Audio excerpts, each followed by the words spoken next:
বন্দনগরী চট্টগ্রাম। আমাদের আজকের এই তাফসীরুল কোরআন মাহফিলের অন্যতম মুফাসসির মাওলানা বিক্রম সাহেব স্টেজে উপস্থিত হয়েছেন। উনি আলোচনা পেশ করবেন। তার আমি আপনাদের কাছে একটি বিষয় নিবেদন করে ওনার তাফসীর শুরু হবে। শহীদ আকরামুল হক স্মৃতি পাড়াগার ইসলামী সমাজ কল্যাণ পরিষদের উদ্যোগে তাফসীর মাহফিল বেশ কয়েক বছর আগ থেকে শুরু হয়েছে। আমরা আপনাদের সবাইকে বসার জন্য অনুরোধ করছি। আমরা আজকে একটা বিষয় সুসংবাদ দেওয়ার জন্য, শুভ সংবাদ দেওয়ার জন্য শুধু আমি কথা বলছি। শহীদ আকরামুল হক স্মৃতি পাড়াগারের উদ্যোগে আমরা শুধু তাফসীর মাহফিল করে থাকি না, তার পাশাপাশি আমরা গরিব মেধাবী ছাত্রদের কাছে শিক্ষা উপকরণ দিয়ে থাকি। পাশাপাশি এলাকার দুস্থ অসহায় মেয়ে ছেলেদের বিবাহে সহযোগিতা করে থাকি। এই বছর আমরা উদ্যোগ দিয়েছি শহীদ আকরামুল হক স্মৃতি পাঠাগারের পাশাপাশি আমরা শহীদ আকরামুল হকের নামে শুধুমাত্র ছোট্ট একটা স্মৃতি নয়, আমরা একটা কমপ্লেক্স করে আমাদের কার্যক্রমকে আরো প্রসারিত করার জন্য আমরা উদ্যোগ নিয়েছি। এই জন্য আপনাদের সহযোগিতা কামনা করছি। স্টেজের বাইরে আমাদের বাইরে আছেন, স্বেচ্ছাসেবকরা আছেন। আপনাদের যার যতটুকু সম্ভব আপনারা এটাকে একটু উপরে উঠাও। এটা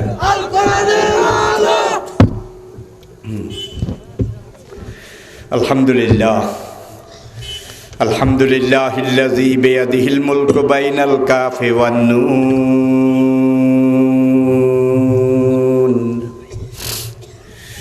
ইন্নামা আমরুহু ইযা আরাদা শাইয়ান আন ইয়াকুলা লাহু কুন ফায়াকুন।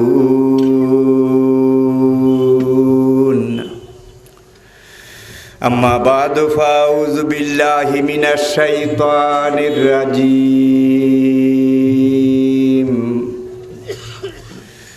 বিসমিল্লাহির রহমানির রহিম।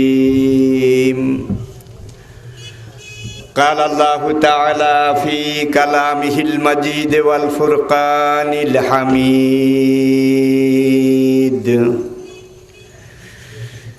إن الله وملائكته يصلون على النبي يا أيها الذين آمنوا صلوا عليه وسلموا تسليما صلى الله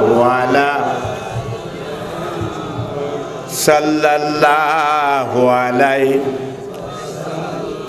صلى الله على محمد صلى الله वे तेरी मेराज थी के तू लौह कलम तक पहुँचा। वे तेरी मेराज थी के तू लौह कलम तक पहुँचा और ये मेरी मेराज है कि मैं तेरे कदम तक पहुँचा। बलगल उला कशफत दुजा बिजमालिही हसनत जमीउ खिसालिही। যার পূর্ণতা উচ্চতার সর্বোচ্চ সোপানে উপনীত। বালাগাল উলা বিকামালিহি। আধার রজনীর অমানিসা, যার রূপচ্ছটায় দূরীভূত তিরোহিত। কাশাফাত দুজা বিজামালিহি। যার চারিত্রিক সুষমা সৌন্দর্য পূর্ণতার উচ্চতার সফলতার সৌন্দর্যের সৌকর্যের হিমাদ্রি শিখরে বিরাজিত। হাসুনাতে জামিউ খেসালিহি।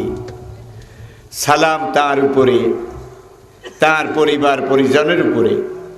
সাল্লু আলাইহি ওয়া আলিহি। সবাই মহব্বতে আরেকবার পড়ুন। বালাগাল উলা कशफत दुजा बिजमालिही हसनत जमीउ खिसालिही সুবহানাকা লা ইলমা লানা ইল্লা মা আল্লামতানা ওমা তাওফীকি ইল্লা বিল্লাহ। ফাউযু বিল্লাহি মিনাশ শাইতানির রাজীম। বিসমিল্লাহির রহমানির রহিম। মুহতারাম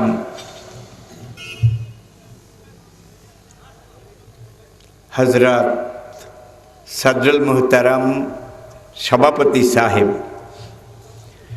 মুহতারামি ও মুকাররমি কদরে গরামি, গরা কদর ওয়াজিবুল এহতেরাম হযরত নায়েব রাসূল উলামায়ে কেরাম, ফুজালা ও মুরব্বিয়ান এজাম, সকল স্তরের বয়সের পর্যায়ের দ্বীনের আশিকিন, আল্লাহ এবং আল্লাহর রাসূলের মুহিব্বিন, কালোজয়ী চিরন্তন পথের দিশা, নিখুঁত নির্ভুল নিরঙ্কুশ চলার পথের কালোজয়ী আলোকবর্তিকা, মহাগ্রন্থ কোরআনে হাকিমের সাথে মোতাল্লিকিন, আমার প্রাণপ্রিয় এলাকাবাসী ভাইয়েরা, পর্দার আড়ালের মা ও বোনেরা, আসসালামু আলাইকুম ওয়া রাহমাতুল্লাহ। শুরুতে আমি মহান আল্লাহ রাব্বুল আলামিনের বারগাহে রহমতে হাজারো লাখো অনন্ত অযুত কোটি শুকরিয়া আদায় করছি, যার অনন্ত অফুরন্ত অবারিত দয়া রহমত মেহেরবানিকে পুঁজি করে সম্বল করে আজকে আমরা ঐতিহ্যবাহী সফরপুর শহীদ একরামুল হক স্মৃতি পাঠাগার ও ইসলামী সমাজ কল্যাণ পরিষদের নিবেদিত প্রাণ ভাইদের সাহসী উদ্যোগ, দলমত নির্বিশেষে আপনাদের এলাকাবাসীর সকলের হৃদয় নিংড়ানো, প্রাণ ঢালা, অকৃপণ সহযোগিতা আয়োজিত এই তাফসিরুল কোরআন মাহফিলে হাজির হতে পেরেছি। মাহফিলের একেবারে শেষ পর্যায়ে এসে বিদায় লগ্নে শেষ অধিবেশনে আমি আপনাদেরকে আহলান সাহলান, খোশ আমদেদ এবং মোবারকবাদ জানাই। তারই সঙ্গে সঙ্গে যে মহান আল্লাহ রাব্বুল আলামিন এ মোক্ষম সুযোগ, তৌফিক, সৌভাগ্য আমাদেরকে এনায়েত করেছেন,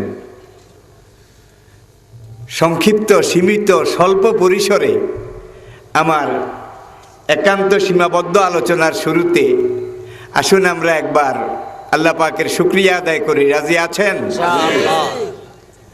তাহলে সকল প্রকার জড়তা, দুর্বলতা, সংকীর্ণতা, আবিলতা, হীনমন্যতা ঝেড়ে ফেলে ইমানের বলে বলিয়ান হয়ে সবাই জজবা, ইশক এবং মহব্বতের আমেজ মিশিয়ে সমস্বরে বুলন্দ আওয়াজে আকাশ বাতাস মুখরিত করে, নিজকে উজাড় করে বিলীন করে বীর বিক্রমে সিংহ গর্জনে এই গভীর রাতে কনকনে হাড় কাঁপানো শীতের আমেজকে দূর করে এমন জোরে আলহামদুলিল্লাহ ধাক্কা মারবেন যেন তার গতি শক্তির কলিজা বোটা ছিঁড়ে আলাদা হয়ে জমিনে পড়ে যায়। পারবেন? পারবেন? জোরে বলেন, পারবেন? নিজকে উজাড় করে বিলীন করে উচ্চস্বরে একবার পড়ুন আলহামদুলিল্লাহ। আসলে সব দোষ আপনাদের এলাকার ছেলেও এই ওসমান বেটার। আমরা আসলে রাত 10টার পরে কোথাও থাকি না, কথাও বলি না। আর জীবন সমুদ্রের বেলাভূমিতে এসে আমার পক্ষে তো আদৌ সম্ভব নয়। কথা বলা দরকার। আলহাজ মফিজুর রহমান ভাই তিনি বলেছেন, আমি তার কথার উপসংহার একেবারে স্বল্প। ইন্না সালাতা কানাত আলাল মুমিনিনা কিতাবাম মাওকুতা। এই আয়াতটার উপরে কয়েকটা কথা বলবো। তার আগে ভূমিকাতে একটা দুইটা কথা শুধু। এই গেল জুমার নামাজের পরে আমি বৈশাখী টেলিভিশনে প্রশ্নের জবাব দিচ্ছিলাম। তখন ইন্টারনেটে একটা প্রশ্ন সঙ্গে সঙ্গে আমার সামনে আসলো কানাডা থেকে। অনারেবল মৌলানা, মানে ইংরেজি সম্মানিত মৌলানা, আমি বুঝতে চাই, জানতে চাই দুনিয়ার বিভিন্ন এলাকায়, দেশে, জনপদে ভূমিকম্প, সাইক্লোন, জলোচ্ছ্বাস, সিডর, নার্গিস, প্রাকৃতিক বিপদ, নৈসর্গিক বালা মুসিবত, এগুলোতে এমন এমন অবস্থা হয়, এক সেকেন্ডে লক্ষ লক্ষ মানুষ, জীবজন্তু কয়েক সেকেন্ডে মারা যায়। মালিকুল মউত আজরাইল এই বেটা এই কয়েক সেকেন্ডে লক্ষ লক্ষ জীবের জান কিভাবে কবজ করে, আমার এটা বুঝে আসে না। আমি দেখলাম যে বেচারাকে বুঝানো দরকার। আমি বললাম, অনারেবল ব্রাদার, আপনার জানার জন্য বলছি, মালাইকাতুন গিলাজুন শিদাদ, এই আয়াতের তাফসিরে সব তাফসিরকারক একমত। ফেরেশতাদের 4 জন চিফ আছেন নাকি? 4 জন। জিব্রাইল নাম্বার 1, মনে করেন পররাষ্ট্র দপ্তর এটা দেখাশোনা করেন, পররাষ্ট্র দপ্তর যুগে যুগে আল্লাহ পাকের আরশে মুআল্লার হেড অফিস থেকে নবুয়তের ব্রাঞ্চ অফিস পর্যন্ত যত ট্রানজ্যাকশন, টেলেক্স, বার্তা, সব জরুরি যোগাযোগ স্বরাষ্ট্র আর সেখানে আর এখানে, বুঝার জন্য বলছি। কিন্তু সব রাষ্ট্রই তো একজনের নাকি? এটা হ্যান্ডেলিং করেন মিকাইল। খাদ্য বিভাগটা দেখেন আর কি, খাদ্য বিভাগ।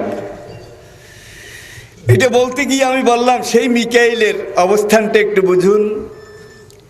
সমুদ্র বিজ্ঞানীরা এই কয়েক মাস আগে বাংলাদেশের দক্ষিণাঞ্চল টেকনাফের বাহারছড়া বঙ্গোপসাগরের সাগর সৈকতে বালিয়াড়ির উপরে একটা মাছ জোয়ারের পানির সাথে সাগরের কিনারে এসেছিল। ভাটির টানে পানি যখন নেমে গেল, পানির সাথে মাছটা নেমে কুলাতে পারছিল না, ওখানে আটকে মরে গেল। মরে যাওয়ার পরে তারা মাপলো, মাছটা লম্বায় ছিল 110 মিটার। মাছটার শরীরের ওজন ছিল 100 টন, মন না, কি 100 টন। মাছটাকে সাগরের পাড়ে বালিয়াড়ির উপরে কাত করে শোয়াবার পরেও 12 তালা দালানের সমান উঁচু হয়েছে। মাছটা প্রতিদিন 4 টন ছোট মাছ খাদ্য হিসাবে খায়, প্রতিদিন 4 টন। এমন মাছ বঙ্গোপসাগর, ভারত মহাসাগরে কত লক্ষ কোটি আছে, এটা সে আল্লাহ ছাড়া কেউ জানে না।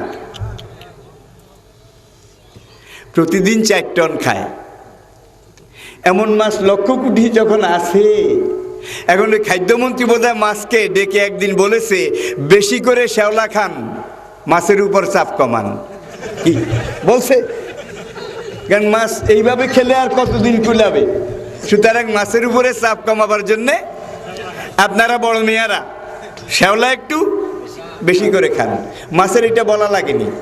সুন্দরবনের রয়্যাল বেঙ্গল টাইগার প্রধান খাদ্য চিত্রা হরিণ নাকি?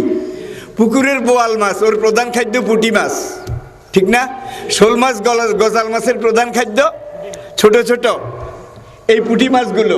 কিন্তু ওই নদীতে, পাহাড়ে আপনারা যদি দেখেন, সাগরে অনন্ত বিশ্ব চরাচরে পুঁটি মাছও টিকে আছে, বোয়াল মাছও টিকে আছে, ঠিক কিনা? সুন্দরবনে বাঘও টিকে আছে, হরিণ বোধহয় বাঘ খেতে খেতে বিলীন হয়ে গেছে নাকি, শেষ হয়ে গেছে। এটাকে বলা হয় ল অব নেচার, কানুনে ফিতরত। আরেকজন ইসরাফিল বাঁশিওয়ালা, প্রতিরক্ষা মন্ত্রী। আরেকজন আজরাইল। মোলাকাত আপনার সাথেও হবে, আমার সাথেও হবে, কোনো সন্দেহ আছে?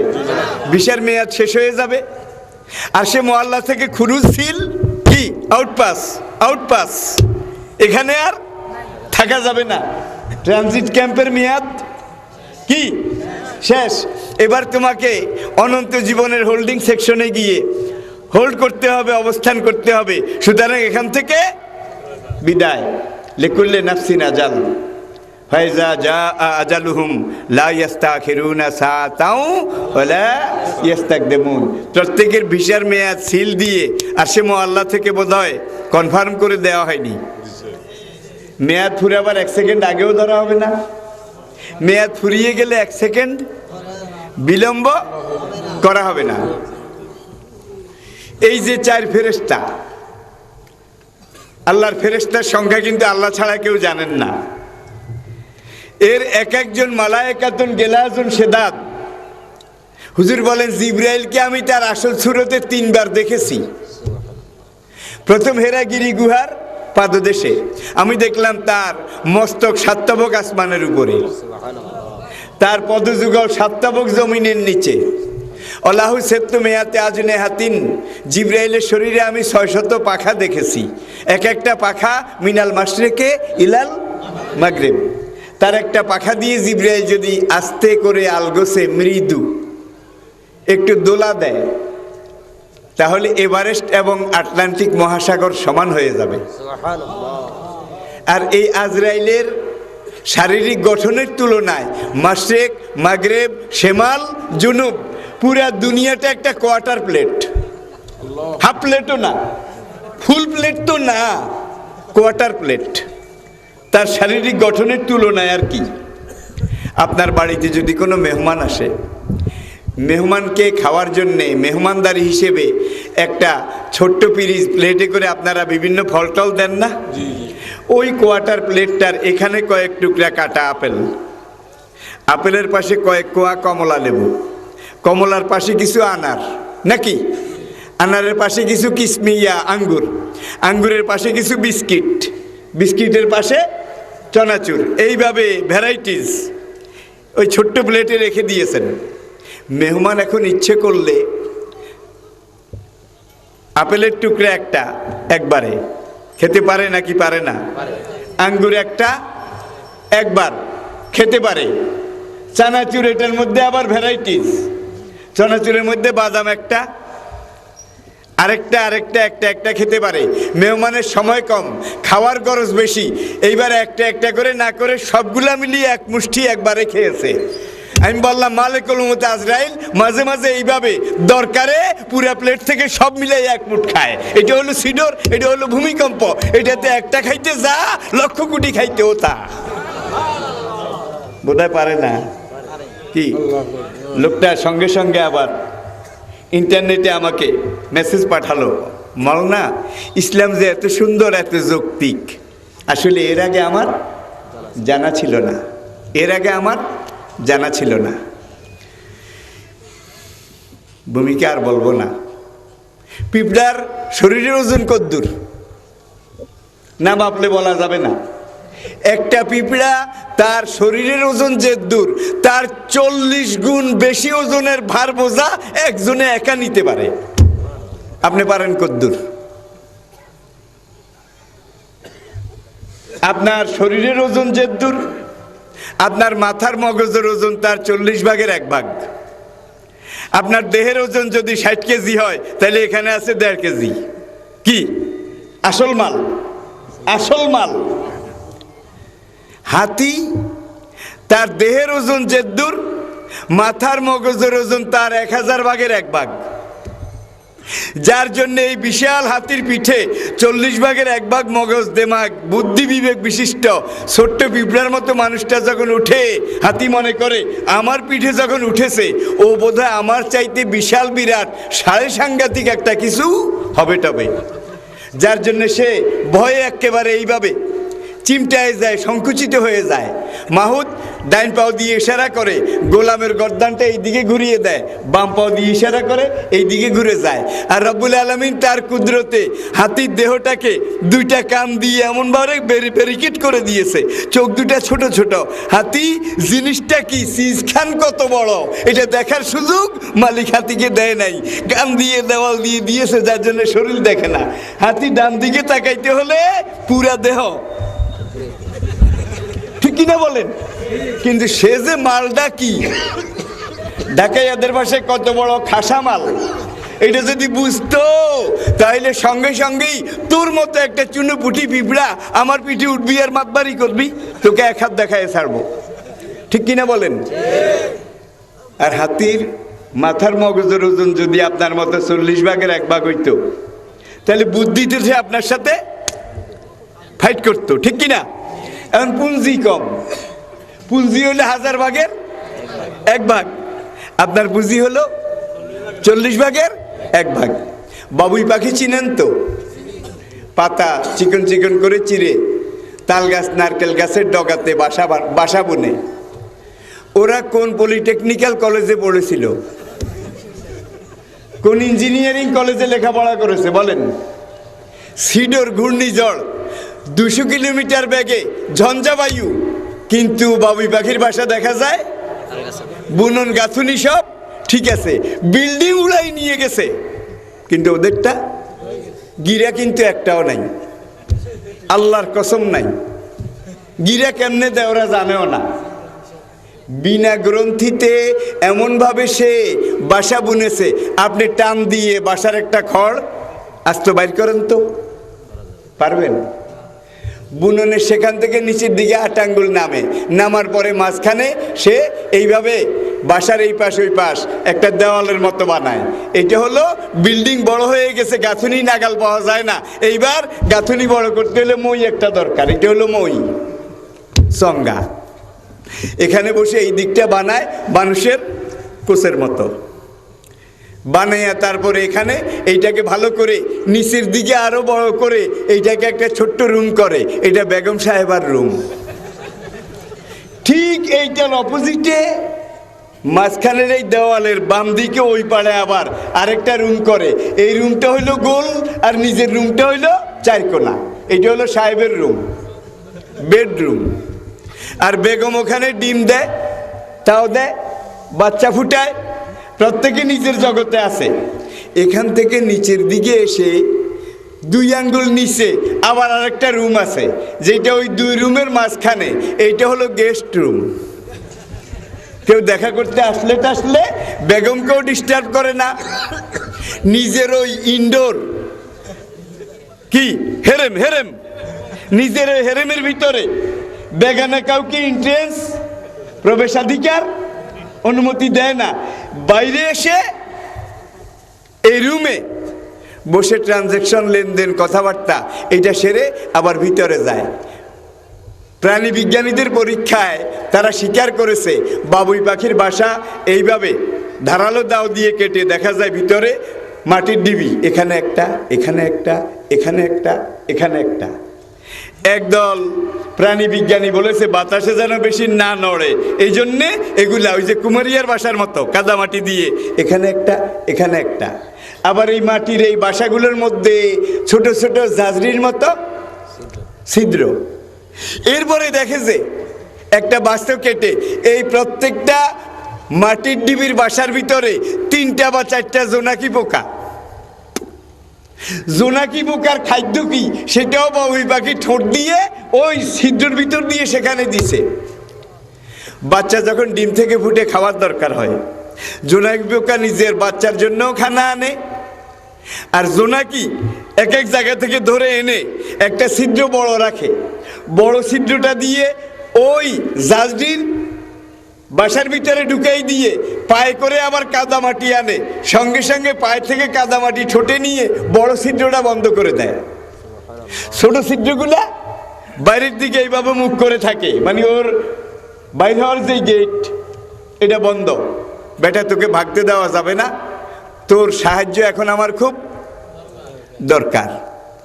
জোনাকি পোকার আবার একটা ফেত্রত আছে, এই বাসার মধ্যে 2টা, এই বাসার মধ্যে 4টা, এইদিকে 4টা, সাহেবের রুমে 2টা, এক এক বাসার মধ্যে 3-4টা করে জোনাকি। একটা যদি নিবে একটা জ্বলবেই জ্বলবে, ওইখান দিয়ে 2টা নিবলে 3টা জ্বলবে, এই পাশে 4টা নিবলে এই পাশে 6টা জ্বলবে, যার জন্য ওদের কোনো সময় লোডশেডিং হয় না, সব সময়। আর জোনাকি পোকার আলো এটা কিন্তু বিদ্যুতের আলোর চাইতে আরো 100 গুণ বেশি তেজি, 100 গুণ কারেন্টের চাইতেও। বাচ্চা যখন বড় হয়, উঠতে শিখে, ম্যাচিউরড হয়, যেদিন বাচ্চা নিয়ে যাবে তার আগের দিন ওরা ঠোকর দিয়ে এইভাবে মাটির বাক্সগুলোকে ভেঙে ভেঙে তারপরে জোনাকি পোকাগুলোকে আস্তে ধরে যেই জোনাকিটাকে যেখান থেকে ধরে এনেছিল ঠিক সেখানে নিয়ে ছেড়ে দেয়। তুই আমার বিরাট উপকার করেছিস, তুই আমাকে বদদোয়া দিস না, তোকে তোর জায়গায় আমি রেখে গেলাম। আর আশরাফুল মাখলুকাত বনি আদম কয়েকদিন পরে দেখবেন যে রাস্তার উপর দিয়ে এইভাবে ড্রেন কেটে অথবা পাইপের উপর দিয়ে এইভাবে মাটি ফেলে নিজের ধান খেতে পানি দিছে, দিয়ে টিয়া মেশিনটা উঠাইয়ে নিয়ে চলে গেছে, মাটিগুলো এইভাবে উঁচু রয়ে গেছে। কত রিক্সাওয়ালা ভ্যানওয়ালা এখানে এসে হোঁচট খায়ার পড়ে, ঠিক না? আমার কাজ আমি শাস্তি, তুই হালার 12টা বাজক।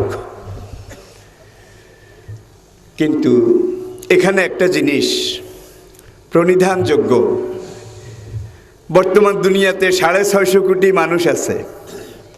650 কোটি মানুষকে যদি একটা কাঠের বাক্সর মধ্যে ভরা যায়, একটা বাক্সর মধ্যে, এরপরে বিজ্ঞানীরা বলছে একটা মানুষও বাইরে না রেখে জাতি ধর্ম নির্বিশেষে 650 সব একটা বাক্সর ভিতরে ভরে বাক্সটার মুখ ডালা প্যারাক মেরে আটকিয়ে বড় ক্রেন জাহাজ দিয়ে বাক্সটাকে নিয়ে ভারত মহাসাগর আটলান্টিক মহাসাগরের মাঝে যদি ছেড়ে দেওয়া হয়, 650 কোটি মানুষ সহ আস্ত বাক্সটা গিলে খাওয়ার মতো মাছ সেখানে হাজার হাজার আছে। ওদের কোনোদিন রেজেকের অভাব হয়েছে? কেমন? সুলাইমান আলাইহিস সালামের মেহমানদারির ঘটনা আপনারা মোটামুটি জানেন, আমার বলার সময় নাই, আমার বলার সময় নেই। রাস্তা দিয়ে হেঁটে যান, বাজারের দিকে ব্যাগটা হাতে করে, রাস্তার ডান দিকে, রাস্তার ডালে একটু নিচে 4 হাত দূরে ছোট্ট একটা ঝোপ, ঝোপের ভিতরে ফোঁস ফোঁস একটা আওয়াজটা শুনছে কে? কান নাকি? কানকে কানের মালিক শুধু শোনার দায়িত্ব দিয়েছেন, এর বেশি বেচারা আর কোনো ডিউটি পালন করে না। যার যেই দায়িত্ব সে তারটা পালন করে, কিন্তু কানকে বলে দিয়েছেন আমার বান্দাকে বাঁচিয়ে রাখার জন্য তোরা চতুর্দিক থেকে সহযোগিতা করতে হবে। আমার বান্দা রাস্তা দিয়ে হাঁটার সময় ডানে বামে উপরে নিচে কোনো দিকে যদি কোনো ফোঁসফাস ঠুসঠাস ডিস্টারবেন্সি ক্রিয়েট এটা হওয়ার আওয়াজ তুই পাস, আওয়াজটা কিসের তুই তো দেখতে পাবি না, সঙ্গে সঙ্গে চোখ দুইটার কাছে মোবাইলে একটা মেসেজ পাঠাইয়া দিবি। কান সঙ্গে সঙ্গে চোখের কাছে রিং করে, মোবাইল করে যে 4 হাত দূরে ডালের নিচে এত ডিগ্রি এত অ্যাঙ্গেলে এত বিষুব রেখার এই দূরত্বের নিচে অমুক জায়গায় কিসে যেন কি ফুসফাস করে। চোখ কানের কাছ থেকে টেলিফোন পাওয়ার সঙ্গে সঙ্গে বোধহয় কইছে ঠিক আছে আমি কাজটা সেরে লই। কান মেসেজ একটা পাঠাইছে 2 মিনিট পরে কল রিসিভ করব, 2 মিনিট পরে নাকি সঙ্গে সঙ্গে? চোখ সঙ্গে সঙ্গে অ্যাকশনে এসেছে, এসে বুঝা গেল কান যদিও দেখে নাই কিন্তু ঘটনা কোন জায়গায় ঘটে জায়গাটার ডিমার্কেশন চোখের কাছে ঠিকই বলে দিয়েছে, যার জন্য চোখ একবার এইদিকে আবার এইদিকে বোধহয় করেছে নাকি নাকি জায়গা মতো একবারই কাম। চোখ এইভাবে তাকিয়ে দেখে কুসকুসে কালো তেল তেলে শরীর, বাইং মাছের চাইতে মোটা, 4 হাত লম্বা, জমির ভিতরে দলা পাকিয়ে আছে, আর এইভাবে 1 বিঘত মাথা উপরে তুলে এইভাবে ফনা ধরে ফোঁস ফোঁস ফোঁস দেখছে কে? চোখ। ওই বেচারাকে আবার শুধু মালিক দেখার ডিউটি দিয়েছে, কিন্তু জিনিসটা দোস্ত না দুশ্মন আপন না পর ভালো না মন্দ এটা বিচার করার ক্ষমতা চোখকে দেয় নাই। আবার চোখকে বলেছে কান যদি কোনো খবর টবর দেয় সঙ্গে সঙ্গে তুই অ্যাকশনে যাবি, অ্যাকশনে গিয়ে যেটা দেখবি সেটার সুরত সিরত গঠন আকার আকৃতি সঙ্গে সঙ্গে তুই একটা মোবাইল করে স্টেশন হেডকোয়ার্টারে পাঠাই দিবি, হেডকোয়ার্টারের কাছে খবর দিবি। এখন চোখ কিন্তু এখানে টেলিফোন করে দিয়েছে এই জিনিস এই লম্বা এরকম এই জিনিসটা কি আমি তো বুঝি না, তোমারে খবর দিলাম।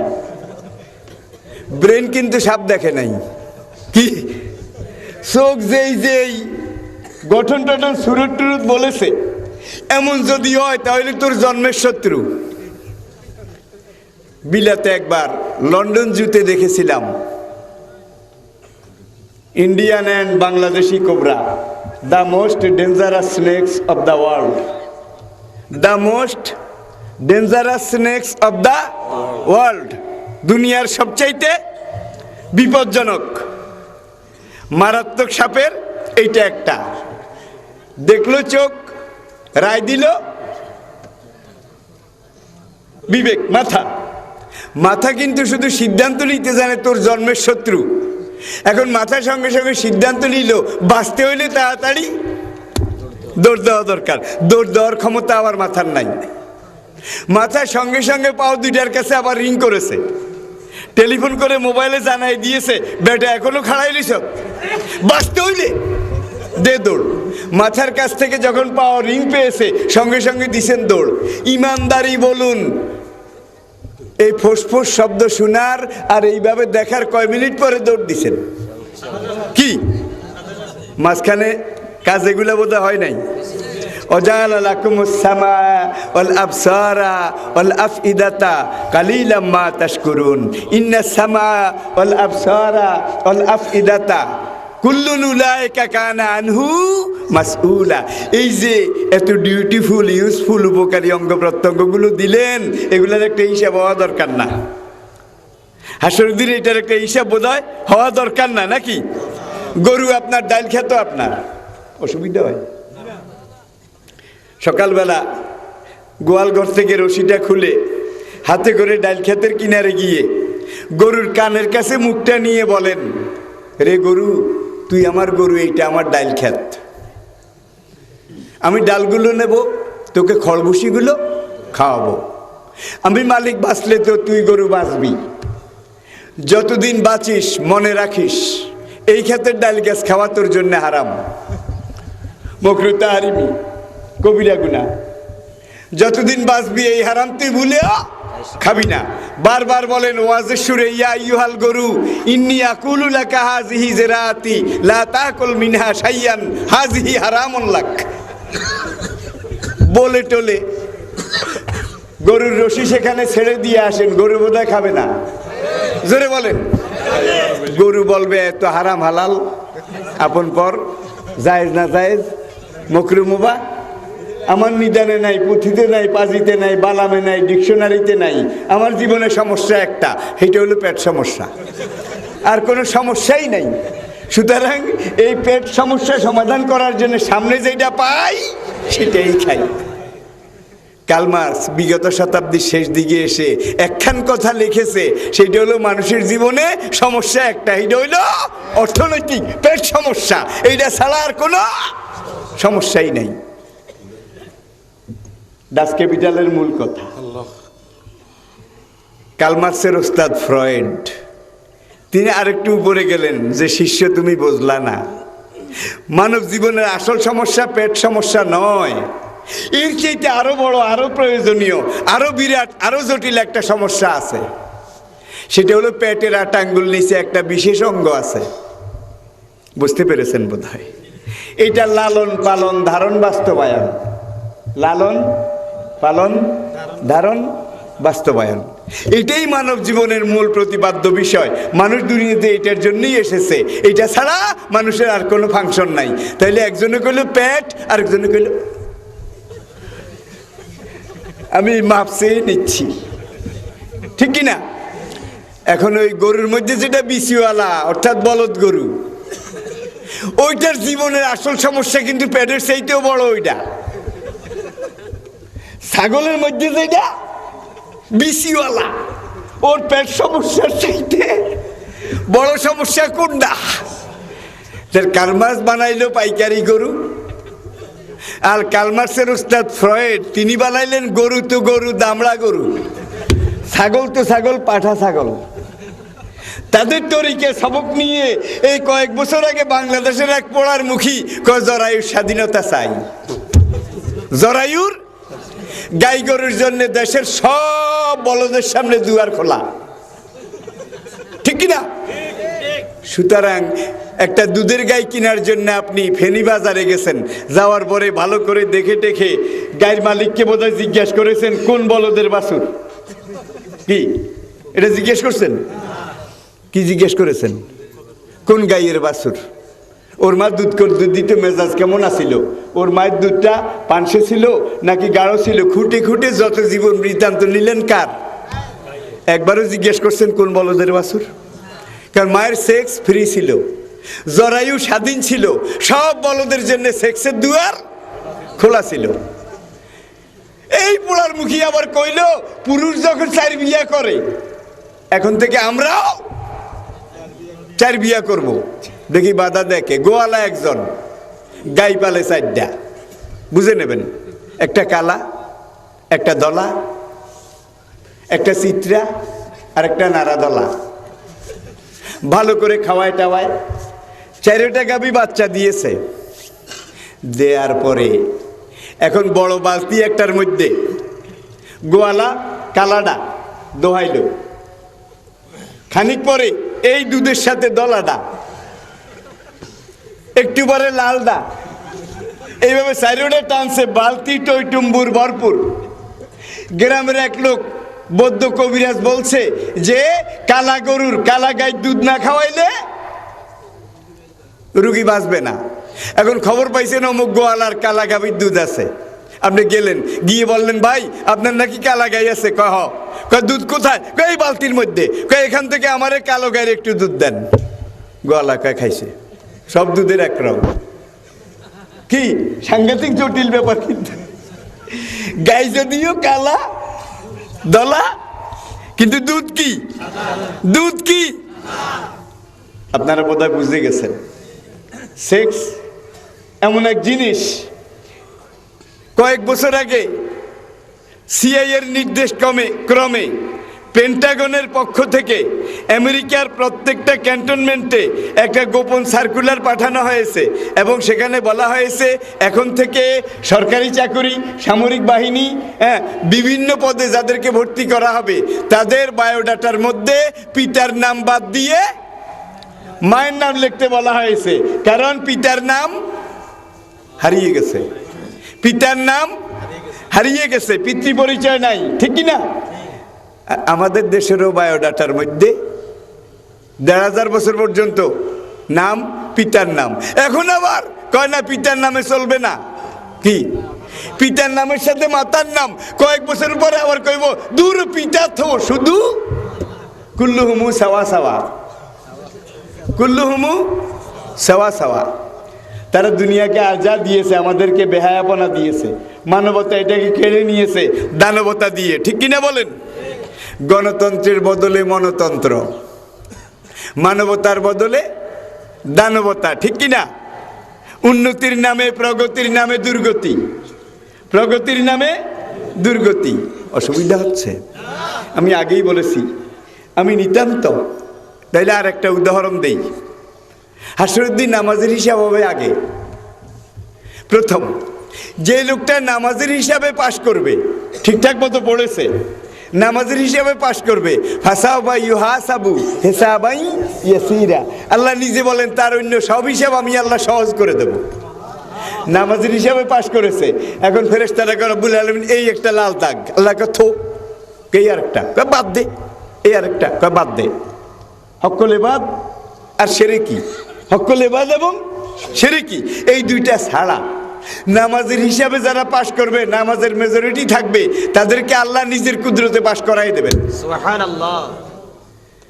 পানাদাররা এসে বলবে আমার 20,000 টাকা, আরেকজনকে আমার 2 লাখ টাকা, তার নিচে দেয় নাই, দোকানে সদাই খেসে দেয় নাই। এখন এর আগে কিছু লোক যাদের নামাজ এটা মেজরিটি ছিল না, এখান থেকে সোয়াব পরিমাণ নির্ধারণ করে 2 লাখ টাকার বিনিময়ে 200 গ্রাম নেকি তোমার ডান দিক থেকে ওই পাওনাদারের আমল নামার ডান দিকে কি করো? ট্রান্সফার করো, person to person, account to man to, এইভাবে নেকি দিয়ে শোধ করা হয়েছে। এইবার এই নামাজি লোকটা দেনা দেওয়ার ইচ্ছা ছিল, সদ ইচ্ছা ছিল, কিন্তু দিতে পারে না, দেনা রয়ে গেছে, কিন্তু নামাজি পাক্কা।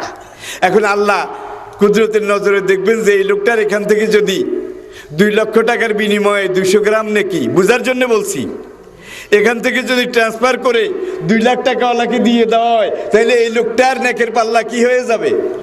হালকা হয়ে যাবে। তাইলে তো এই লোকটা জাহান্নামে চলে যাবে। আল্লাহ তখন বলবেন ঠিক আছে, একটু আগে দেখছ 2,00,200 গ্রাম ওদের এইভাবে দিছি, কিন্তু এই লোকটা নামাজের হিসাবে পাশ করছে। ঠিক আছে, তুমি যদি তার থেকে নাও তাহলে 2,00,200 গ্রাম, এক মাপ এক রেট কি। আর যদি তাকে বাদ দিয়ে আমি আল্লাহ রাব্বুল আলামিনের থেকে নাও তাহলে 2,00,000 টাকার বদলে আমি আল্লাহ আমার পক্ষ থেকে তোমাকে 2,00,000 গ্রাম দিতে রাজি আছি। এখন বলো তুমি কি আমি আল্লাহ থেকে 2,00,000 নিবা নাকি ওই গরিব বেচারা থেকে 200 গ্রাম নিবা? তখন ওই পানাদার বলল, রব্বুল আলামিন তোমাকে সাক্ষী করে বলছি, তার উপরে কোনো দাবি নাই, আমার সব মাফ করে দিলাম, 200 গ্রামটা আমি চাই না, আমারে তুমি যেটা দিবা। তাহলে আল্লাহ নিজে জামিন, আল্লাহু ওয়ালিয়ুল্লাযিনা আমানু। দেখছেন কারবার, আমাইয়া তাওয়াক্কাল আলাল্লাহি ফাহুয়া হাসবুহু। আমি কিন্তু ওয়াজ তাফসীর কিছু করি না, শুধু লাইনটা আপনাদেরকে বলে দিচ্ছি। নামাজ, বঙ্গোপসাগরে জাহাজ ডুবে গেছে, নৌকা ডুবে গেছে, আপনি হাবুডুবু নোনা পানি খাচ্ছেন, একটা খড়কুটো পেলে ধরেন, কচুরি পানা পেলে ধরেন, বাসি কি মরি। জীবনের এই দুর্বিষহ অবস্থাতে সূর্য পশ্চিমে কাত হয়ে গেছে, এই হাবুডুবু খাওয়া অবস্থায় আল্লাহর কসম যতক্ষণ আপনার হুঁশ খেয়াল ঠিক আছে এতক্ষণ আপনার উপরে নামাজ ফরজ, মাফ নাই, ঠিক কিনা? নামাজ ফরজ। আবার নামাজ জমাতে পড়া, হাফেজু আলা সালাওয়াত, হাফেজু 1 বছর না বহু বছর, और काऊ मार राकिन और काऊ असजुदু ওয়াবুদু রাব্বাকুম, 1 বছর না বহু বছর। তার সব কোরআনের কথন ভঙ্গি, বচন ভঙ্গি, শব্দের গ্রন্থনা, ভাবের দোতনা, সুরের ব্যঞ্জনা, ফাসাহাত এবং বালাগাত সবকিছু একত্র করলে বোঝা যায় ফরজ নামাজ কোনো শরীয়ত ওজর না থাকলে পড়তে হবে কিভাবে? জামাতে, ঠিক কিনা? 20 জন 50 জন 100 জন মুসলমান কোনো ময়দানে কোনো কার্য প্রসঙ্গে একত্র হয়েছে, এখন নামাজ জামাতে পড়া লাগবে না? আজান হয়েছে, ওয়াক্ত ঠিক, এরপরে তাহারাত, ওযু, এগুলো হাসিল করার পরে এইবার ভোটাভুটির প্রশ্ন এসে গেছে। সবাই মিলে ভোট দিয়ে একজনকে কি বানাইতে হবে? নেতা বানাইতে হবে, ঠিক কিনা? এখন আবার ভোট দিবে কাহাকে? আজান যখন হয়ে গেছে এখন মস্তান একটা খাড়াইয়া ঘন ঘন মাথায় টুপি একটা দিয়া আলহামদুলিল্লাহ, মাশাআল্লাহ, সুবহানাল্লাহ। কারণ মুসল্লিরা এখন একটা যাইতে বেহাজাল ইমামের ভোট দেবে, সুতরাং ঘন ঘন মাশাআল্লাহ ইল্লাল্লাহ। এই বেটা হইলো ফান্দে পড়িয়া বগা কান্দে রে। ভোটারদের দৃষ্টি আকর্ষণ করে, ঘন ঘন আল্লাহ আল্লাহ কয়, টুপি এইভাবে চাইপা দেয়, এরকম আছে কিনা? জোরে কোন আছে কিনা? এখন এখানে ইন্না আকরামাকুম ইনদাল্লাহি, হ্যাঁ, ইসলামের পক্ষ থেকে বলা হয়েছে ঘন ঘন মাশাআল্লাহ আর সুবহানাল্লাহ যে লোকটা পড়ে এ কি তীর্থের কাক, সুযোগ সন্ধানী নাকি? এইটা তুমি ভালো করে দেখো, ওর অতীত জীবনে সে নামাজি ছিল কিনা, নাকি এখন বোর্ডের নামাজ। আপনারা বোধহয় আমাকে রাগ করেছেন। লেজ উল্টাই আগে ভালো করে দেখো, বলদ না গাই, কথা সোজা। কি সে মুত্তাকি নাকি ফাসেক ফাজের? আল্লাহর হক যে আদায় করবে সে বন্দার হক আদায়, আর দৈনিক 5 বার আজান দিলে যে আল্লাহরে 5 বার বুড়া আঙ্গুল দেখায়, সে পোস্টারে লিখবে স্বনাম ধন্য, দেশ বরেণ্য, নগণ্য, জঘন্য সেরাগালি বদনাকে হুক্কা মার্কা বাক্সে ভোট দিয়া দেশ এবং জনগণের 12টা বাজাইবার সুযোগ দিন। লিখতে তো কেউ কম লেখে না ভাই, পরে দেখা যায়। যাক, ঠিক আছে, আপনারা তারপরেও যাচাই বাছাই করে সৎপাত্র, হ্যাঁ, সৎ প্রার্থী খুঁজতে খুঁজতে টেকনাফ থেকে তেঁতুলিয়া পর্যন্ত গাড়ির মিছিল, হাতির মিছিল দেখেন নাই? গরিব দেশের কোটি কোটি টাকা এইভাবে খরচ করে টোরে উপজেলা পৌরসভা যে কদ্দূর হইল, হাপ্পা বান্ধার নির্বাচন যে দূর হইল, তার মধ্যে মেয়র এবং কমিশনার যারা হইছে তাদের মধ্যে যে লোকটা সবচাইতে সাদা মনের মানুষ তার বিরুদ্ধে 8টা মামলা আছে, আর যে লোকটার মধ্যে সবচেয়ে বেশি তার বিরুদ্ধে 46টা মামলা। তাহলে সবচেয়ে মামলা কম খাইছে সাদা মনের মানুষ। আমি কি বলতে চেয়েছি বোধহয় বুঝেছেন। এখন ইমাম একজন বানাইছেন মোটামুটি, তারপর সাদা মনের মানুষ দেখে টেকে একবারে যে দূর পেরেছেন আর কি। ইমাম সাহেব এখন দাঁড়াইয়া পড়া দরকার ছিল সূরা ফাতিহা, লা সালাতা ইল্লা বিফাতিহাতিল কিতাব। লা সালাতা মান লাম ইয়াকরা বি উম্মিল কোরআন। সূরা ফাতিহা পড়া ফরজ, এই বেটা খাড়াইয়া ইমামতি পাইয়া এখন সূরা ফাতিহা বাদ দিয়ে আত্মায়াত পড়া শুরু করছে। তাহলে বোঝা যায় ইমাম সংবিধান লঙ্ঘন করেছে, সংবিধান, ইমাম স্বৈরাচারী হয়ে গেছে। এখন একটু আগে একটা দায়িত্ব বেহাজাল ইমাম বলে যারা ভোট দিয়ে ইমাম বানাইছে তাদের উপরে কোনো দায়িত্ব আসছে কিনা? আন্দোলন আন্দোলন, আল্লাহু আকবার। হুজুর এটা কিন্তু কথা ছিল না, আপনি সংবিধানের আলহামদুলিল্লাহ সূরা ফাতিহা বাদ দিয়া আত্মায়াত পড়েন, তাড়াতাড়ি লাইনে আসেন। গাড়ি লাইন থেকে লাইনচ্যুত হয়ে গেছে, তাড়াতাড়ি লাইনে আসেন, তা নাহলে কিন্তু অসুবিধা আছে। ইমাম সাহেব পাত্তা দেয় না, দামও দেয় না, পাতেও লয় না, সামনের দিকে পড়ে আসসালামু আলাইকা আইয়ুহান নবী। প্রথম লোকমা দিছিল সামনের কাতারে ৩-৪ জনে, দ্বিতীয়বার লোকমা দিল ১০-১২ জনে। আল্লাহু আকবার, কি হুজুর কানে যায় না? স্বৈরাচারের বিরুদ্ধে জনমত প্রবল হয়, আন্দোলন জোরদার হয়, ঠিক কিনা বলেন? ইমাম সাহেব এইবারও আমলে নেয় না, সামনের দিকে আরো পড়ে। এইবার পুরা জমাত থেকে আরো জোরে, কি আল্লাহু আকবার।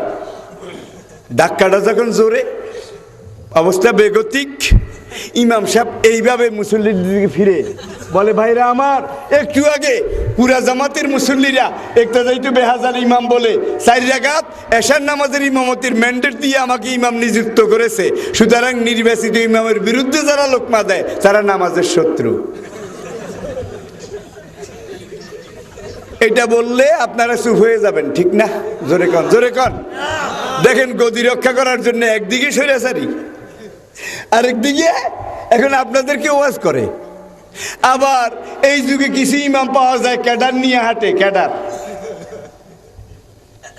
ওই বাহিনী আর কি। এখন 2বার লোকমা দেওয়ার পরে ক্যাডার 2টা 10 ইঞ্চি লম্বা ডেগার এনে যে মুসল্লি লোকমা দিছে তারে কয় নির্বাচিত ইমামের বিরুদ্ধে যে টু শব্দ করবে তাকে এই 10 ইঞ্চি ঢুকাইয়া দেবো, 10 ইঞ্চি। এইটা বলার পরে মুসল্লি চুপ হয়ে যাবে, দেশ খারাপ, সময় খারাপ। চাইছিলাম স্বৈরাচারের বিরুদ্ধে একটু আন্দোলন করুন, ভাই যে শুরুই দেখাইছে জান বাঁচান ফরজ। এখন লোকমা বন্ধ করে দিলে এই লোকটার নামাজ পুরো আদায় হবে, ঠিক না? জোরে কর।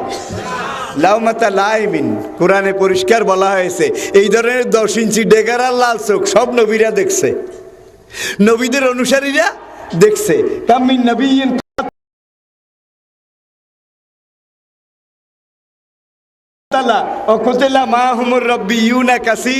এইভাবে রক্তের দরিয়া, এইটা বে খুন রাঙ্গা এই পথে, খুন ঝরা কাটায় ভরা, অগ্নি খরা এই পথে, ইসলামের এই তরি মঞ্জিলের দিকে এগিয়ে চলছে, ঠিক কিনা? আপনাদের মন খারাপ হয়েছে কিনা? আমার পরে পূর্ণাঙ্গ ইসলামী খেলাফত থাকবে 30 বছর, হুজুরের হাদিস ছিল কিনা? আল খেলাফাতু বাদি সালাসুনা আমান, আমি নবী দুনিয়া থেকে চলে গেলে 30 বছর পূর্ণাঙ্গ ইসলামী খেলাফত থাকবে, খোলাফায়ে রাশিদিন। সুম্মা তাকুনু মুলকান গাসান, তারপরে খেলাফত চলে যাবে, খেলাফতের জায়গা দখল করবে রাজতন্ত্র। করেছিল কিনা? হুজুর বলেন রাজতন্ত্র বেশি দিন থাকবে না। সুম্মা তাকুনু মুলকান জবাবেরা, কিছুকাল পরে রাজতন্ত্র চলে যাবে, রাজতন্ত্রের জায়গা দখল করবে স্বৈরতন্ত্র, স্বৈরাচার। বর্তমান দুনিয়াতে কোনটা? গণতন্ত্রের নামে যেটা, পুঁজিবাদের নামে যেটা, সেকুলারের নামে যেটা, সবগুলো আসলে স্বৈরাচার, ঠিক কিনা? আল্লাহ রাসূল ইরশাদ করেছেন স্বৈরাচারও বেশি দিন থাকবে না।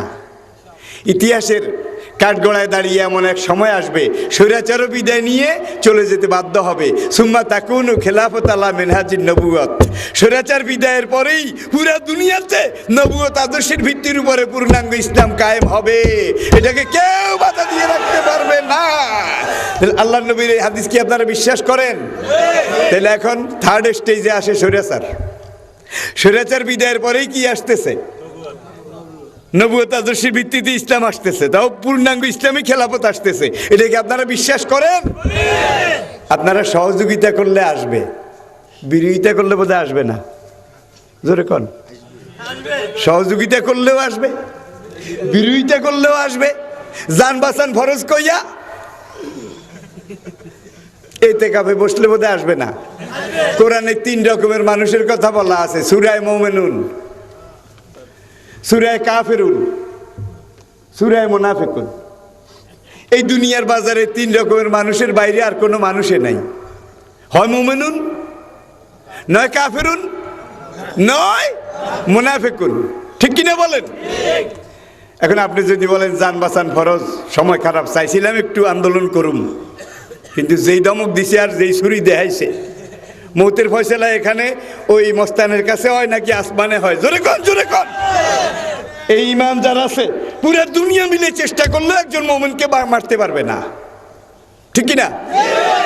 মোমেনের কাছে জীবনে মালিকুল মৌত আজরাইল একবার আসে, আর মুনাফিকের কাছে আজরাইল আসে 1000 বার। ঠিক না? জোরে বলেন ঠিক না? তাহলে আপনি যদি চুপ করে থাকেন, সময় খারাপ থাক,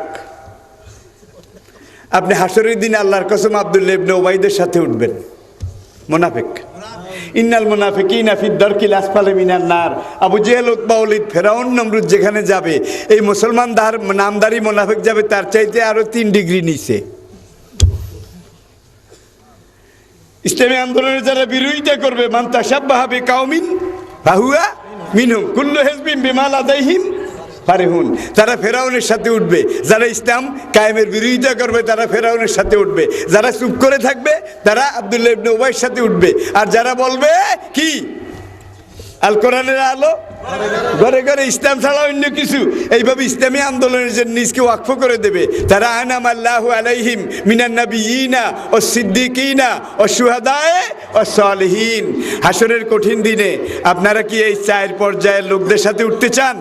জোরে বলেন উঠতে চান? জোরে বলেন চান? আপনার জীবদ্দশায় যদি স্বৈরাচার বিদায় নিয়ে ইসলাম কায়েম হয় তাহলে তো সোনায় সোহাগা। আর যদি আপনি মরে যাওয়ার পরেও হবে তো নাকি? আপনি মরে যাওয়ার পরেও তো হবে, কায়েম তো হবেই। হাসরের ময়দানে দাঁড়িয়ে আল্লাহ রাসূলকে বলতে পারবেন, ইয়া রাসূলুল্লাহ, আমি একজন শেয়ার হোল্ডার ছিলাম। শেয়ার হোল্ডার বুঝেন তো? দাইয়েল আল্লাহ ছিলাম, একামতে দ্বীনের কর্মী ছিলাম, দ্বীনের দায়ী ছিলাম, দ্বীনের রাই ছিলাম, দ্বীনের নকিব ছিলাম, দ্বীনের মুজাহিদ ছিলাম। আল্লাহ রাসূল তখন বলবে, রব্বুল আলামিন তার আমলনামায় লেখা আছে সে তার জীবৎকালে ইসলামী আন্দোলন করেছে। আল্লাহ তখন বলবেন, ফালামরু কাযালিক, ওগো আমার হাবিব জান, তাকে আপনার সাথে একই বেহেশতে দিয়ে দিলাম। ঠিক কিনা বলেন? ঠিক কিনা বলেন? আচ্ছা ভাই, কথা শেষ হয়ে গেছে, এই একেবারে শেষ। ইমাম সাহেব লোকমা গ্রহণ করেছে। লোকমা গ্রহণ বুঝেন কি? আত্মায়াত বাদ দিয়া আলহামদুলিল্লাহ সংবিধানের লাইনে আসছে, তাইলে ইমামতি বহাল আছে, গদি ঠিক আছে, আনুগত্য করা ফরজ, ঠিক কিনা? কিন্তু লাইনে আসে নাই, 3 বারের বেশি লোকমাও নাই। লোকমা দিতে দিতে নামাজের ওয়াক্ত চলে যাবে, লোকমা দিয়া সওয়াবটা হইল কি? সুতরাং শরীয়তের বিধান হইল 3 বার লোকমা দিয়ে তারে সাবধান করো। 3 বারের পরে যদি সে কোরআনের লাইনে, সংবিধানের লাইনে না আসে, তাহলে মুসল্লি ডাইন পাও জায়গায় থাকবে, বাম পাও 1 কদম সামনে আগাবে, ঝুঁকবে, ডাইন হাত দিয়ে খপ করে এমন জোরে থাবা মেরে পিছন দিয়ে ইমাম সাহেবের জামা ধরতে হবে।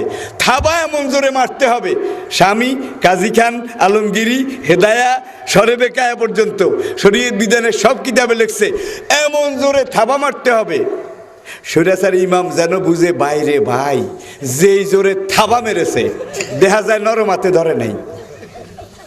এটা দিয়ে শরীয়ত বুঝাচ্ছে স্বৈরাচারের বিরুদ্ধে আন্দোলন যেটা হবে সেটা খুব শক্ত আন্দোলন হবে। এইভাবে ডাইন হাতে তাকে খামসায় ধরে জামা চামড়া শুদ্ধ ধরা লাগবে, খালি জামা না, চামড়া শুদ্ধা ধরে টেনে এনে মুসল্লির কাতারে এনে ধরে রাখা ফরজ, ছাড়া যাবে না। কিন্তু ছাড়লে কিন্তু আবার ওখানে যাওয়ার ডর আছে। কোন জায়গায়? ইমামের জায়গায়। যার জন্য শরীয়ত বলছে তারে এখানে ধরে রাখো, বাম হাত দিয়ে এই পাশের একজনকে কি কথা বলা যাবে না, তাহলে নামাজ ফাসেদ হয়ে যাবে। এই লোকটা নামাজও বাঁচাইতে হবে, স্বৈরাচারের বিরুদ্ধে জেহাদও করতে হবে। এই লোকটা যখন এইভাবে ইশারা করার পরে ইমামের জায়গায় গিয়ে শূন্যস্থান পূরণ করবে, তখন এই স্বৈরাচারকে ছেড়ে দিয়ে হাত বাঁধতে হবে। Qazi Abu Yusuf, chief justice of Baghdad, সাহেব আইনের একজন নাকি? ওলামায়ে কেরাম বুঝতেছেন, সাহেব আইনের একজন। বাগদাদ সুপ্রিম কোর্টের কাজীউল কোজাত, তিনি আবু হানিফা রহমতুল্লাহ আলাইকে, হুজুর একটু আগে আপনি কইছেন আমরা একমত হয়েছি দুই হাতে কোনো কাজ করলে কি হয়? আমলে কাসির, নামাজ নষ্ট হয়ে যায়। এখন ডাইনাতে স্বৈরাচারের দোষে, বামাতে আরেকজনকে ঠেলছে, এই লোকটা দুই হাতের কাজ তো ওইয়া গেছে, নামাজের অবস্থা কি? আবু হানিফা রহমতুল্লাহ আলাই কয় এই লোকটার যদি হাত আরো দুই আন থাকতো, সেই দুইখান সহ এক সময় কাজে লাগাইলে এই লোকটার নামাজের কোনো ক্ষতি হইতো না। কারণ জিহাদের ময়দানে মুজাহিদদের জন্য আল্লাহ অনেক ছাড় দিয়েছে। তারা হাঁটতে হাঁটতে, কুইক মার্চ করতে করতে, দৌড়াইতে দৌড়াইতে, তাদের নামাজ পড়ার জন্য কেবলামুখী হওয়াও ফরজ না, রুকু সেজদাও ফরজ না, যেমনি যে দূর পারে। ঠিক কিনা বলেন? ঠিক কিনা বলেন? ভাই, এখন যারে ঠেল্লা দিছে ইনি কিন্তু নির্বাচিত ইমাম না, ইনি হলেন অন্তর্বর্তীকালীন ইমাম। ইনার নাম কেয়ারটেকার ইমাম। ইনার দায়িত্ব হলো সামনে যে 3 রাকাত নামাজ আছে, এই ফরজ 3 রাকাত নামাজ সংবিধানে যেভাবে বলা আছে, সংবিধান অনুযায়ী ঠিকঠাক মতো পড়াইয়া দিয়া আসসালামু আলাইকুম ওয়া রাহমাতুল্লাহ, আসসালামু আলাইকুম ওয়া রাহমাতুল্লাহ, কাম শেষ, নিজের বাড়ির দিকে যাও। ঠিক কিনা বলেন? ইনি এখন ইমামে হইছে ওই বাকি অবশিষ্ট নামাজের জন্য। ঠিক কিনা বলেন? যে যায় লঙ্কা সে হয় রাবণ। এখন যারে দিছে ইনি আত্মায়াতে পড়ে নাই ঠিক, কিন্তু সূরা ফাতিহার কাছেও যায় নাই। ইনি দোয়ায়ে কুনুত আল্লাহুম্মা ইন্না নাস্তাইনুকা এটা শুরু করছে। তাহলে বুঝা গেল ইনিও কি করছেন?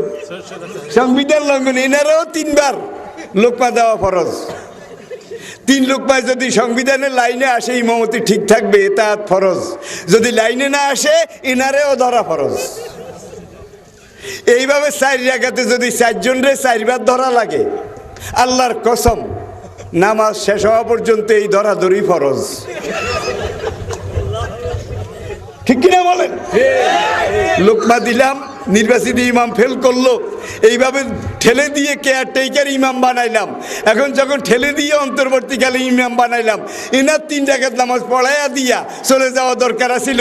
ইনি এখন কেয়ারটেকারের দায়িত্ব পাইয়া ফরজ এইটা বাদ দিয়া মুস্তাহাব, নফল, সাস্ট, আউয়াবিন, ইশরাক, 13 রকমের 14 কিসিম বেদরকারি নফল, এগুলো লইয়া গুতাগুতি করতে যাইয়া নামাজের রক্তও গেছে, নামাজেরও 12টা বাজাই দিছে। ঠিক কিনা বলেন? জোরে বলেন ঠিক কিনা বলেন? নামাজ কি শিখায়? কত বড় বিপ্লবের সুর এখান থেকে অনুরণিত হচ্ছে। সুতরাং 5 ওয়াক্ত নামাজ পড়বেন, দুনিয়াতে রহমত আছে, নামাজের মধ্যে রেজেক আছে। ঠিক কিনা? নামাজের মধ্যে ইজ্জত আছে, নামাজের মাধ্যমে আপনার নিরাপত্তা আসবে, নামাজের মাধ্যমে পারিবারিক সামাজিক সুখ শান্তি আসবে। ঠিক কিনা বলেন? এরপরে সামনে যাকে টেইকারে ঠেল্লা ঠুল্লা জেহেনেই নিয়ে আটকাইছে, আরেকবার একটা দায়িত্ব বেহাজাল ইমাম বলার আগে এইবার কিন্তু আমরা সাবধান হইয়া গেছি। নাড়িয়া বেলগাছতলে কয়বার যায়? নাড়িয়া, বুঝেন নাই? টেকো মাথা, বেলগাছতল দিয়ে যায়, পাকা বেল একটা ঠুস করে পড়ে বেলও ভাঙছে, নাড়িয়ার মাথাও ভাঙছে। নাড়িয়া যখন এইভাবে একবার বেল দিয়ে মাথা ফাটাইছে, নাড়িয়া জীবনের জন্য সাবধান হইয়া গেছে। এইবার সে লেচু গাছতলা দিয়ে আটতেও 3 বার উপরের দিকে চায়। আমাকে মাথায় কত বেল ফাটলো, এখনো আমরা বোধহয় সাবধানই হব না নাকি? ইন্না আকরামাকুম, যেটা দিয়ে শুরু করছিলাম, ইন্না আকরামাকুম ইনদাল্লাহে আতকাকুম। আচ্ছা ভাই, কথা শেষ। ইমাম লোকমা কবুল করেছে, তাহলে মশলায় কি কয়? ইমামতি ঠিক আছে, ঠিক কিনা? লোকমা কবুল বুঝেননি? আর তেয় বাদ দিয়া সূরা ফাতিহার লাইনে, শরীয়তের লাইনে আসছে, তাহলে ইমামতি ঠিক আছে, নেতৃত্ব বহাল আছে। কিন্তু নামাজ শেষ করে সালাম ফিরাবার আগে কি লাগবে? সৌসেজদা। শুধু ইমাম সাহেবের লাগবে। জোরে কন, ঠিক না? জোরে কন। ভুল করলা তুমি, তোমার বিরুদ্ধে লোকমা দিতে দিতে আন্দোলন করতে করতে গলাও ফাটাইলাম। কি এত রক্ত এত ঘাম বিলাইলাম, আর এখন তোমার ভুলের জন্য সহসেজদা দিতে দিতে আমাকে কপালে দাগ হয়। এটা দিয়ে আল্লাহ কি শিখাইছে? তোমরা ভোট দিয়ে যারে নেতা বানাইবা, সেই নেতা যদি আল্লাহ রাসূল কোরআনের সংবিধানের বিরুদ্ধে কোনো কাম করে, এইটার জন্য নেতার উপরে যদি কোনো সহসেজদা আসে, শুধু নেতার উপরে আসে না, ভোট দিয়ে যারা নেতা বানায় ভোটারদের উপরেও আসে। ঠিক কিনা জোরে বলেন, ঠিক কিনা জোরে বলেন। অদৃষ্টের নির্মম পরিহাস, 3 যুগের বেশি হয়ে গেল বাংলাদেশ। যারে একটা যাইতে বেহাজাল ইমাম কইলাম, হেই সহসেজদা দেওয়াইলো। যারে ইমাম বানাইলাম সেই সহসেজদা দেওয়াইলো। যেই মুসল্লির সারা জীবন কেবল সহসেজদা সহসেজদা সহসেজদা, সেই মুসল্লির কবুল হবে কোন সেজদা? এখন সামনে আরো সহসেজদা দিতে রাজি আছেন, ঠিক না? জোরে কন, জোরে কন। সহসেজদা টহসেজদার খেতা কিলাই না। এখন থেকে সহি নামাজ পড়বো, সহি পথে হাঁটবো। আজকের কোরআনের তাফসীর আমাদেরকে এই শিক্ষা দেয়। এই ভূমিকার মধ্যেই শেষ করলাম। আত্মায়াতুর কায়দায় বসুন। আল্লাহুম্মা সাল্লি আলা সাইয়্যিদিনা ওয়া নাবিয়িনা ওয়া শাফিয়িনা ওয়া মাওলানা মুহাম্মদ সাল্লাল্লাহু আলাইহি ওয়া আলা আলিহি ওয়া আসহাবিহি ওয়া বারাকা ওয়া সাল্লাম। আসলে আমি কোনো আলোচনাই করি নাই, ওই কিছু কোরআন হাদিসের পয়েন্ট আউট করেছি মাত্র, পয়েন্ট আউট। আমার কথায় কি কেউ রাগ করেছেন আমার উপরে? কোনো কথা আমি নিজের থেকে বলেছি? প্রত্যেকটা কথা কোরআন থেকে হাদিস থেকে বলেছি। যদি বলে থাকি আসাই মিন্না অলেতমামো মিনাল্লাহ, এটার উপরে আপনাদেরকে রেখে আমি আপনাদের থেকে বিদায় চাচ্ছি। সভাপতি সাহেব এখন সভাপতির বক্তব্য রাখবেন, তারপরে মোনাজাত হবে। সালাতুল ইশা তো হয়ে গেছে, কেমন? জি, আমার এখানে আপনাদের সাথে বিদায়। আসসালামু আলাইকুম রহমতুল্লাহি ওয়া বারাকাতুহু। আপনারা একজনে হাত তুলে দিয়েন। হুজুর অভাব আছে নাকি? হুজুরের অভাব নেই, আমি বুড়া মানুষ, আসছি না এখানে।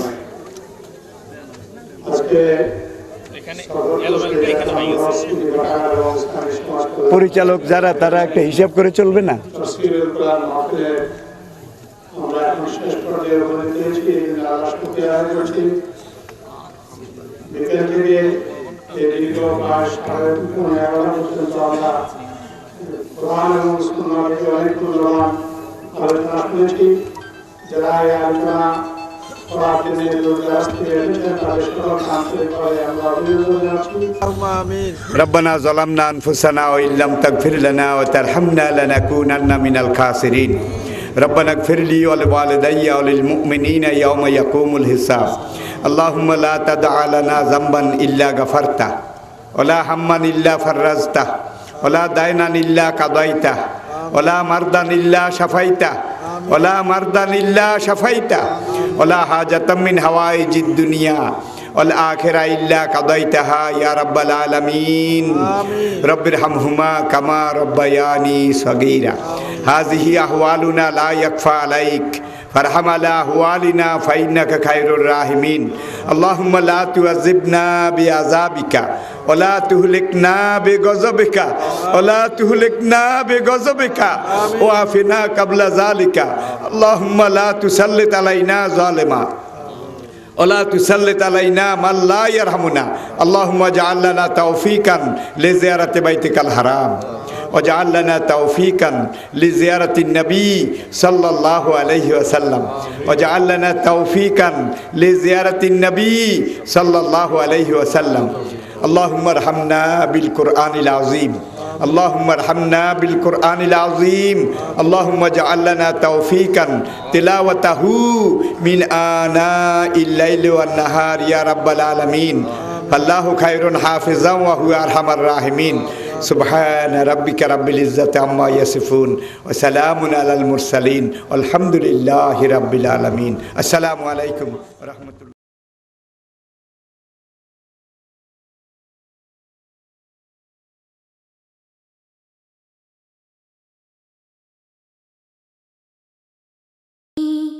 দূরারবে মরুর বুকে আলোর মশাল নিয়ে তুমি যে আলোয় ঘুচে গেল জাহেলিয়া ধার উঠল হেসে সারা বিশ্বভূমি দূরারবে মরুর বুকে আলোর মশাল নিয়ে তুমি। যেদিনের তরে মাগো মহানবী মাথার ঘাম পায়ে ফেলেছে, পায়ে ফেলেছে। যেদিনের তরে মাগো শত সাহাবী বুকের খুন ঢেলে দিয়েছে, ঢেলে দিয়েছে। যেদিনের তরে মাগো মহানবী মাথার ঘাম পায়ে ফেলেছে, পায়ে ফেলেছে। যেদিনের তরে মাগো শত সাহাবী বুকের খুন ঢেলে দিয়েছে, ঢেলে দিয়েছে। সেদিনের তরে করুণা বারণ হতে দাও খাঁটি মুসলমান। আবার না হয় মাগো হবে দেখা, বলবো কথা খুলে প্রাণ।